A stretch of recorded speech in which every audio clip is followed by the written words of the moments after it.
I'm sure we all have that special person in our lives who loves to share their stories with us. Well, you know the ones I'm talking about. The stories where their eyes light up with excitement, and the ones where it seems like you've been given a gift and that they have privileged you with sharing their passion and their interests. My name is Kayla Dettinger, and for me, that person has always been my grandmother. I have great and fond memories of sharing any of her interests with her, talking over spending afternoons, and one in particular interest of hers has been Mary Griffin Walker, who was a prominent lady in the Windsor, Essex, Walkerville area at the turn of the 20th century, living at Willisted Manor. And the story wouldn't really end there for us, because Willisted Manor being an accessible public building today, you can go and visit it.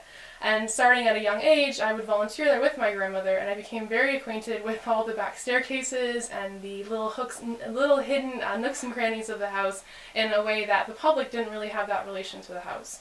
Last semester, I took a course with Dr. Robert Nelson and Dr. Heidi Jacobs, where we discussed the ways in which the internet has helped historians in their research and in their presentation methods, and sharing those methods with the public. We were tasked at the end of the semester with discovering some sort of history and putting it on the internet.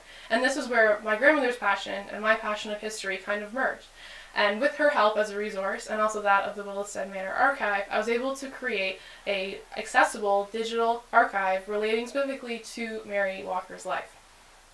My goal with this site was to incorporate all the primary documents in a way that anyone who was interested in either Mary's life, the Walkers, Willisted, border culture, even art collecting would find something of interest in a way that they could view the primary document themselves and make a connection.